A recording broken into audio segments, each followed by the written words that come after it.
Hello ಪ್ರಿಯ ವೀಕ್ಷಕರೇ, welcome to my channel. ಇವತ್ತಿನ ವಿಡಿಯೋದಲ್ಲಿ ಯುಗಾದಿ ಹಬ್ಬದ ಸ್ಪೆಷಲ್ ಬೇಳೆ ಒಬ್ಬಟ್ಟನ್ನು ಹೇಗೆ ಮಾಡೋದು ಅಂತ ನಾನು ನಿಮ್ಮ ಹತ್ರ ಶೇರ್ ಮಾಡ್ಕೋತಾ ಇದ್ದೀನಿ. ಇದು ಕರ್ನಾಟಕದ ಸ್ಪೆಷಲ್ ಅಂತಲೇ ಹೇಳ್ಬೋದು. ಈ ಬೇಳೆ ಒಬ್ಬಟ್ಟು ಅಂದರೆ ಯಾರಿಗೆ ತಾನೇ ಇಷ್ಟ ಆಗಲ್ಲ ಹೇಳಿ. ಹಾಗಿದ್ರೆ ಇವತ್ತು ಈ ಬೇಳೆ ಒಬ್ಬಟ್ಟನ್ನು ಪರ್ಫೆಕ್ಟಾಗಿ ಯಾವ ರೀತಿ ಮಾಡೋದು ಅಂತ ನೋಡೋಣ ಬನ್ನಿ. ಅದಕ್ಕೂ ಮುಂಚೆ ದಯವಿಟ್ಟು ನಮ್ಮ ಚಾನಲ್ನ ಸಬ್ಸ್ಕ್ರೈಬ್ ಮಾಡ್ಕೊಳ್ಳಿ, ಹಾಗೆ ಲೈಕ್ ಮಾಡಿ, ನಿಮ್ಮ ಫ್ಯಾಮಿಲಿ ಫ್ರೆಂಡ್ಸ್ಗೆಲ್ಲ ಶೇರ್ ಮಾಡ್ಕೊಳ್ಳಿ. ತುಂಬ ಈಸಿಯಾಗಿ ಈ ಬೇಳೆ ಒಬ್ಬಟ್ಟನ್ನ ಮಾಡ್ಕೋಬೋದು. ಹಾಗಿದ್ರೆ ಬನ್ನಿ, ಇದಕ್ಕೆ ಈ ಬೇಳೆ ಒಬ್ಬಟ್ಟಿಗೆ ಏನೇನು ಪದಾರ್ಥ ಬೇಕು ಅಂತ ನೋಡ್ಕೊಂಡು ಬರೋಣ ಒಂದು ಸಾರಿ. ಮೊದಲಿಗೆ ನಾನಿಲ್ಲಿ 1 ಕಪ್ಪಷ್ಟು ತೊಗರಿ ಬೇಳೆಯನ್ನು ತಗೊಂಡಿದ್ದೀನಿ. ನಂತರ ನಾನು ಅದೇ ಕಪ್ಪಲ್ಲಿ ಪುಡಿ ಮಾಡಿರುವಂಥ ಬೆಲ್ಲನ ತಗೊಂಡಿದ್ದೀನಿ. ನಂತರ 1 ಕಪ್ಪಷ್ಟು ಮೈದಾ ಹಿಟ್ಟನ್ನು ತಗೊಂಡಿದ್ದೀನಿ. ಹಾಗೆ ಒಂದು ಅರ್ಧ ಕಪ್ಪಷ್ಟು ತೆಂಗಿನ ತುರಿಯನ್ನು ತಗೊಂಡಿದ್ದೀನಿ. ನಂತರ ತುಪ್ಪ, ಹಾಗೆ ಒಂದು 4ರಿಂದ 5 ಏಲಕ್ಕಿ ಕಾಯಿ ತಗೊಂಡಿದ್ದೀನಿ. ಈಗ ಹೇಗೆ ಮಾಡೋದು ಅಂತ ನೋಡೋಣ ಬನ್ನಿ. ನೋಡಿ, ಈಗ ಮೊದಲು ಕನಕನ ರೆಡಿ ಮಾಡಿ ಇಟ್ಕೊಳ್ಳೋಣ. ಫಸ್ಟು ಚೆನ್ನಾಗಿ ನೆನೆಬೇಕು ಅದು. ನೋಡಿ, ನಾನು 1 ಕಪ್ಪಷ್ಟು ತೊಗೊಂಡಿದ್ದಾನೆ, ಅದನ್ನ ಚೆನ್ನಾಗಿ ಈ ರೀತಿ ಜರಡಿ ಇಟ್ಕೊಳ್ತಾ ಇದ್ದೀನಿ. ಮೈದಾ ಹಿಟ್ಟು ಚೆನ್ನಾಗಿ ನೆನೆಯಬೇಕು. ನೋಡಿ, ಒಂದು ಚಿಟಿಕೆ ಉಪ್ಪನ್ನ ಹಾಕ್ತಾಯಿದ್ದೀನಿ. ನಂತರ ಒಂದು ಸ್ವಲ್ಪ ಅರಿಶಿನ ಪುಡಿನೂ ಸಹ ಹಾಕ್ತಾಯಿದ್ದೀನಿ. ಇದಿಷ್ಟು ಚೆನ್ನಾಗಿ ಮಿಕ್ಸ್ ಮಾಡ್ಕೊಳ್ಳೋಣ. ಮುಂಚೆನೇ ಈ ರೀತಿ ಮಿಕ್ಸ್ ಮಾಡ್ಕೊಂಡ ನಂತರ ನಾನು ಚಪಾತಿ ಹಿಟ್ಟಿನ ಹದ ಅದಕ್ಕಿಂತಲೂ ಸ್ವಲ್ಪ ತೆಳ್ಳಗಿರಬೇಕು ಈ ಮೈದಾ ಹಿಟ್ಟು. ಆ ರೀತಿ ಕಲಿಸ್ಕೋಬೇಕು ನಾವು ಇದನ್ನು. ತುಂಬಾ ಇಂಪಾರ್ಟೆಂಟು ಇದು. ಮೈದಾ ಹಿಟ್ಟು ಕಲಿಸೋದು ತುಂಬ ಮುಖ್ಯ ಆಗುತ್ತೆ ಒಬ್ಬಟ್ಟು ಮಾಡಲಿಕ್ಕೆ. ಚೆನ್ನಾಗಿ ನಾದಬೇಕು ಮೈದಾ ಹಿಟ್ಟನ್ನು. ಅಂದರೆ ಎಣ್ಣೆನೂ ಸಹ ಜಾಸ್ತಿನೇ ಹಾಕಬೇಕು ಮೈದಾಗೆ. ಮೈದಾ ಹಿಟ್ಟಿಗೆ ಚೆನ್ನಾಗಿ ಎಣ್ಣೆ ಅಬ್ಸರ್ವ್ ಆಗಬೇಕು, ಅಷ್ಟೊಂದು ಎಣ್ಣೆನ ಹಾಕಬೇಕಾಗತ್ತೆ. ಚೆನ್ನಾಗಿ ಎಣ್ಣೆಯಲ್ಲಿ ಅದು ನೆಂದರೆ ಮಾತ್ರ ಹೋಳಿಗೆ ಮಾಡುವಾಗ ಕಟ್ಟಾಗಲ್ಲ, ಅಷ್ಟು ಚೆನ್ನಾಗಿ ಬರುತ್ತೆ. ನೋಡಿ, ಈಗ ಕಲಸಿದ್ದೆಲ್ಲ ಆಗಿದೆ. ಮೇಲೆ ಸ್ವಲ್ಪ ಇನ್ನೂ ಎಣ್ಣೆನ ಹಾಕಿ ನಾನು ಒಂದು 3-4 ಅವರ್ಸ್ ಹೀಗೆ ನೆನೆಯೋಕ್ಕೆ ಇಟ್ಬಿಡ್ತೀನಿ ನಾನು ಮೈದಾ ಹಿಟ್ಟನ್ನು. ಅಷ್ಟರಲ್ಲಿ ನಾವಿಲ್ಲಿ ಒಂದು ಪಾತ್ರೆ ತೊಗೊಂಡಿದ್ದೀನಿ ನಾನು. ನೋಡಿ, ಬೇಳೆನ ಚೆನ್ನಾಗಿ ವಾಶ್ ಮಾಡಿ ಬೇಯಕ್ಕಿಡೋಣ. ಕುಕ್ಕರ್ಗಿಂತ ಪಾತ್ರೆನೇ ಬೆಟರ್ ಆಗುತ್ತೆ, ಯಾಕಂದರೆ ಕುಕ್ಕರಲ್ಲಿ ಕಲಸೋಗೋ ಚಾನ್ಸಸ್ ಇರುತ್ತೆ. ಪಾತ್ರೆ ಆದರೆ ನಾವು ನೋಡಿಕೊಂಡು ಯಾವ ರೀತಿ ಬೇಕೋ ಆ ರೀತಿ ನಾವು ಬೇಳೆನ ಬೇಯಿಸ್ಕೋಬೋದು. ನೋಡಿ, ನಾನು ತೊಗೊಂಡಿದ್ದು ಬೇಳೆ ಕಪ್ ತೊಗೊಂಡಿದ್ದೆನಲ್ಲ, ಅದೇ ಕಪ್ಪಲ್ಲಿ 3 ಕಪ್ಪಷ್ಟು ನೀರನ್ನ ಹಾಕ್ತಾಯಿದ್ದೀನಿ. ನೋಡಿ, ಈಗ ಒಂದು ಹೇಳಿದ್ನಲ್ಲ, ಚೆನ್ನಾಗಿ ಬೇಳೆ ಯಾವ ರೀತಿ ಬೇಯಬೇಕು ಅಂದರೆ ಕೈಯಲ್ಲಿ ಮುಟ್ಟಿದ್ರೆ ಅದು ಪ್ರೆಸ್ ಆಗಬೇಕು, ಆ ರೀತಿ ಬೇಳೆ ಬೇಯಬೇಕು. ನೋಡಿ, ನಾನು ತೋರಿಸ್ತಾ ಇದ್ದೀನಿ. ಬೇಳೆ ಈ ರೀತಿ ಬೆಂದಿರಬೇಕು, ಕಟ್ಟಾಗಬೇಕು ಅಷ್ಟೇ, ಜಾಸ್ತಿನೂ ಬೇಯಿಸಬಾರ್ದು. ಈ ರೀತಿ ಬೇಳೆ ಬೆಂದರೆ ಸಾಕು.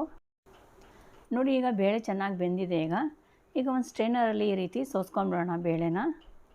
ನೋಡಿ, ಆ ಕಟ್ ಬಂದಿದ್ದನ್ನು ನಾನು ಒಬ್ಬಟ್ಟು ಸಾರು ಅಂತ ಮಾಡ್ಕೋಬೋದು. ನಾನು ಅದನ್ನು ನೆಕ್ಸ್ಟ್ ವೀಡಿಯೋದಲ್ಲಿ ಅಪ್ಲೋಡ್ ಮಾಡ್ತೀನಿ. ನೋಡಿ, ಈಗ ಎಲ್ಲನೂ ಮಿಕ್ಸ್ ಮಾಡ್ಕೊಳ್ಳೋಣ. ಈಗ ನೋಡಿ, ಪುಡಿ ಬೆಲ್ಲ ಮಾಡಿದರೆ ಚೆನ್ನಾಗಿ ಪುಡಿ ಮಾಡ್ಕೊಂಡಿದ್ದೆ ಬೆಲ್ಲನ ನಾನು ಎಲ್ಲನೂ ಇದಕ್ಕೆ ಮಿಕ್ಸ್ ಮಾಡ್ತಾಯಿದ್ದೀನಿ. ಈಗ ತೆಂಗಿನಕಾಯಿ ತುರಿನೂ ಇದಕ್ಕೆ ಹಾಕ್ತಾಯಿದ್ದೀನಿ. ನೋಡಿ, ಏಲಕ್ಕಿ ಕಾಯಿನೂ ಸಹ ಇದಕ್ಕೆ ಬಿಡಿಸಿ ಹಾಕ್ತಾಯಿದ್ದೀನಿ. ಹೋಳಿಗೆ ಮಾಡುವಾಗ ಮೆಜರ್ಮೆಂಟ್ ಕರೆಕ್ಟಾಗಿರಬೇಕು, ಆವಾಗ ಹೋಳಿಗೆ ಚೆನ್ನಾಗಿ ಬರುತ್ತೆ. ಹೋಳಿಗೆ ಮಾಡೋದೇನು ಕಷ್ಟ ಇಲ್ಲ, ಮೊದಲನೇ ಸಲ ಮಾಡೋರು ಸಹ ಮಾಡ್ಬೋದು, ತುಂಬಾ ಈಸಿ ಇದು. ನೋಡಿ, ಈಗ ಇದು ಕಾಳುಗಳನ್ನೆಲ್ಲ ಈ ರೀತಿ ಬಿಡಿಸಿ ಹಾಕ್ತಾಯಿದ್ದೀನಿ, ಏಲಕ್ಕಿ ಕಾಯಿನ. ನಂತರ ಈಗ ಎಲ್ಲನೂ ಮಿಕ್ಸ್ ಮಾಡ್ತಾಯಿದ್ದೀನಿ. ನಾನು ಒಲೆ ಮೇಲೆ ಏನು ಇಡೋಕ್ಕೆ ಹೋಗ್ತಿಲ್ಲ, ನಾನು ಇದೇ ರೀತಿ ಹಾಗೆ ಮಿಕ್ಸ್ ಮಾಡ್ಕೊತಾ ಇದ್ದೀನಿ.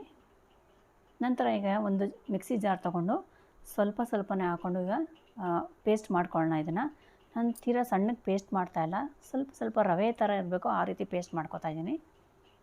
ನೋಡಿ, ಸ್ವಲ್ಪನೇ ಹಾಕ್ಕೊಂಡು ಪೇಸ್ಟ್ ಮಾಡಿ, ಯಾಕಂದರೆ ಜಾರು ಹೋಗೋ ಚಾನ್ಸಸ್ ಇರುತ್ತೆ. ಜಾಸ್ತಿ ಹಾಕಿದ್ರೆ ಸ್ವಲ್ಪನೇ ಹಾಕ್ಕೊಂಡು ಈ ರೀತಿ ರುಬ್ಕೋಬೇಕು. ನೋಡಿ, ಈ ರೀತಿ ರುಬ್ಕೊಂಡ್ರೆ ಸಾಕು. ನಾನು ತೀರಾ ಸಣ್ಣಗೆ ರುಬ್ಬಿಲ್ಲ, ಸ್ವಲ್ಪ ಕಾಳು ಅಂದರೆ ರವೆ ಥರ ಇರಬೇಕು, ಆ ರೀತಿ ನಾನು ಪೇಸ್ಟ್ ಮಾಡ್ಕೊಂಡಿದ್ದೀನಿ. ಈಗೆಲ್ಲವನ್ನು ಇದೇ ರೀತಿ ಪೇಸ್ಟ್ ಮಾಡ್ಕೊಳ್ಳೋಣ. ಈ ಕಡೆ ನೋಡೋಣ ಬನ್ನಿ, ಮೈದಾ ಹಿಟ್ಟು ಯಾವ ರೀತಿ ನೆಂದಿದೆ ಅಂತ. ನೋಡಿ, ಚೆನ್ನಾಗಿ ನೆಂದಿದೆ ಇದು. ನೋಡಿ, ಇದು ಎಣ್ಣೆಯಲ್ಲಿ ಚೆನ್ನಾಗಿ ಮುಳುಗಬೇಕು. ಇದು ನಾವು ಎಷ್ಟು ಜಾಸ್ತಿ ಎಣ್ಣೆನ ಹಾಕ್ತೀವಿ ಅಷ್ಟು ಚೆನ್ನಾಗಿ ನಮಗೆ ಹೋಳಿಗೆ ಚೆನ್ನಾಗಿ ಬರುತ್ತೆ ಮಾಡಲಿಕ್ಕೆ. ನೋಡಿ, ಈಗ ನಾನು ಉಂಡೆಗಳನ್ನಾಗಿ ಮಾಡ್ಕೊತಾ ಇದ್ದೀನಿ. ನಾವು ಈ ಮೈದಾ ಹಿಟ್ಟನ್ನು ಎಷ್ಟು ತೊಗೊಂಡಿರ್ತೀವಿ ಊರ್ನಾನು ಅಷ್ಟೇ ತೊಗೋಬೇಕು. ನೋಡಿ, ನಂತರ ನಾನಿಲ್ಲಿ ಒಂದು ಬಟರ್ ಪೇಪರ್ ತೊಗೊಂಡಿದ್ದೀನಿ. ಬಟರ್ ಪೇಪರಿಗೆ ಸ್ವಲ್ಪ ಎಣ್ಣೆನ ಸವರ್ಬಿಟ್ಟು ನಾನು ಚೆನ್ನಾಗಿ ಈ ರೀತಿ ತಟ್ಕೋಬೇಕಾಗತ್ತೆ ಹೋಳಿಗೆನ. ನೋಡಿ, ಈಗ ಫಸ್ಟಿಗೆ ಈ ರೀತಿ ತಟ್ಬಿಟ್ಟು ಉಂಡೆನೂ ಅಷ್ಟೇ ತೊಗೋಬೇಕು. ನಾವು ಮೈದಾ ಎಷ್ಟು ತೊಗೊಂಡಿದ್ದೀವಿ ಅಷ್ಟೇ ನಾವು ಹೂರಣನೂ ತೊಗೋಬೇಕು.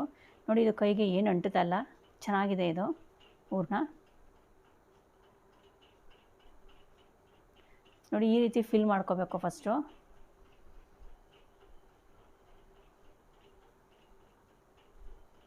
ತುಂಬ ಚೆನ್ನಾಗಾಗುತ್ತೆ ಬೇಳೆ ಒಬ್ಬಟ್ಟು ತಿಂತಾಯಿದ್ರೆ ಇನ್ನೂ ತಿನ್ನಬೇಕು ಅಂತ ಅನಿಸುತ್ತೆ, ಅಷ್ಟು ಚೆನ್ನಾಗಾಗುತ್ತೆ ಬೇಳೆ ಒಬ್ಬಟ್ಟು. ನೋಡಿ ಈ ರೀತಿ ಫಿಲ್ ಮಾಡ್ಕೊಳ್ಳಿ. ಅಕಸ್ಮಾತ್ ಮಿಕ್ತು ಅಂದರೆ ಇನ್ನು ಸ್ವಲ್ಪ ತೆಗೀರಿ, ಮಿಗಲಿಲ್ಲ ಅಂದರೆ ಹಾಗೇ ಫೋಲ್ಡ್ ಮಾಡಿ ಒಬ್ಬಟ್ಟನ್ನು ತಟ್ಕೋಬೋದು. ನೋಡಿ ನಾನು ಕೈಯಲ್ಲೇ ಒಬ್ಬಟ್ಟನ್ನು ತಟ್ತಾಯಿದ್ದೀನಿ. ಎಣ್ಣೆಯಲ್ಲಿ ಮೈದಾ ಚೆನ್ನಾಗಿ ನೆಂದಿರೋದ್ರಿಂದ ಚೆನ್ನಾಗಿ ಬರುತ್ತೆ. ನಂತರ ನಾನು ಇಲ್ಲಿ ಒಂದು ಪ್ಯಾನ್ ಬಿಸಿ ಮಾಡೋಕ್ಕೆ ಇಟ್ಕೊಂಡಿದ್ದೆ. ಸ್ವಲ್ಪ ಎಣ್ಣೆನ ಹಾಕ್ಬಿಟ್ಟು ಇದಕ್ಕೆ ನಾನು ತಟ್ಟಿಟ್ಟಿದ್ದಂಥ ಒಬ್ಬಟ್ಟನ್ನು ಇದಕ್ಕೆ ಸೇರಿಸ್ಕೊಳ್ತಾ ಇದ್ದೀನಿ. ಬಟರ್ ಪೇಪರಲ್ಲೇ ಒಬ್ಬಟ್ಟು ಮಾಡಬೇಕು ಅಂತ ಏನಿಲ್ಲ, ಒಬ್ಬಟ್ಟು ಕವರ್ ಅಂತಲೂ ಸಿಗುತ್ತೆ, ಅದನ್ನು ಮಾಡ್ಕೋಬೋದು. ಇಲ್ಲಾಂದರೆ ಬಾಳೆ ಎಲೆಯಲ್ಲೂ ಸಹ ನೀವು ಮಾಡ್ಬೋದು. ಅದು ಇಲ್ಲ ಅಂದರೆ ಸ್ಯಾರಿ ಕವರ್ ಅಂತೂ ಎಲ್ಲರ ಮೇಲೂ ಇದ್ದೇ ಇರುತ್ತೆ, ಅದರಲ್ಲೂ ಸಹ ನೀವು ಒಬ್ಬಟ್ಟನ್ನು ಮಾಡ್ಬೋದು, ಚೆನ್ನಾಗಿ ಬರುತ್ತೆ. ಬೇಳೆ ಒಬ್ಬಟ್ಟು ಅಂದರೆ ತುಂಬಾ ಚೆನ್ನಾಗಿರುತ್ತೆ. ಸ್ವಲ್ಪ ತುಪ್ಪನ ಮೇಲೆ ಹಾಕ್ತಾಯಿದ್ದೀನಿ, ಅಥವಾ ಎಣ್ಣೆನಲ್ಲೂ ಸಹ ನೀವು ಹಾಕಿ ಬೇಯಿಸ್ಕೊಬೋದು. ಬಿಸಿ ಬಿಸಿ ಒಬ್ಬಟ್ಟಿಗೆ ತುಪ್ಪನ ಮೇಲೆ ಹಾಕ್ಕೊಂಡು ತಿಂತಾಯಿದ್ರೆ ಆ ಟೇಸ್ಟೇ ಬೇರೆ. ನೀವು ಒಂದ್ಸಲ ಟ್ರೈ ಮಾಡಿ ನೋಡಿ. ನೋಡಿ ಬಿಸಿ ಬಿಸಿ ಬೇಳೆ ಒಬ್ಬಟ್ಟು ರೆಡಿ ಆಗಿದೆ. ಈಗ ನೋಡಿದ್ರಲ್ಲ, ಇಷ್ಟೇ ವೀಕ್ಷಕರೇ, ತುಂಬ ಈಸಿ. ಒಬ್ಬಟ್ಟು ಮಾಡೋಕ್ಕೆ ಬರಲ್ಲ ಅನ್ನೋರು ಸಹ ಈಸಿಯಾಗಿ ಬೇಳೆ ಒಬ್ಬಟ್ಟನ್ನ ಮಾಡ್ಕೊಬೋದು, ಕಷ್ಟ ಏನೂ ಇಲ್ಲವೇ ಇಲ್ಲ. ನೋಡಿದ್ರಲ್ಲ ವೀಕ್ಷಕರೇ, ಮನೆಯಲ್ಲೇ ಈಸಿಯಾಗಿ ಬೇಳೆ ಒಬ್ಬಟ್ಟನ್ನು ಯಾವ ರೀತಿ ಮಾಡ್ಕೊಳ್ಳೋದು ಅಂತ. ಈ ವಿಡಿಯೋ ಏನಾದರೂ ನಿಮಗೆ ಇಷ್ಟ ಆಗಿದರೆ ದಯವಿಟ್ಟು ಈಗಲೇ ಒಂದು ಲೈಕ್ ಮಾಡಿ, ಹಾಗೆ ನಿಮ್ಮ ಫ್ಯಾಮಿಲಿ ಫ್ರೆಂಡ್ಸ್ಗೆಲ್ಲ ಶೇರ್ ಮಾಡಿ. ಮತ್ತಷ್ಟು ಈಸಿ ರೆಸಿಪಿಗಾಗಿ ಗೋಲ್ಡನ್ ಟೇಕ್ ಕ್ರಿಯೇಷನ್ ಚಾನಲ್ನ ಸಬ್ಸ್ಕ್ರೈಬ್ ಆಗೋದಂತೂ ಮರೆಯಲೇಬೇಡಿ. ಮತ್ತೊಂದು ಇಂಟ್ರೆಸ್ಟಿಂಗ್ ರೆಸಿಪಿಯೊಂದಿಗೆ ಸಿಗ್ತೀನಿ. ಅಲ್ಲಿಯವರೆಗೂ ಥ್ಯಾಂಕ್ ಯು.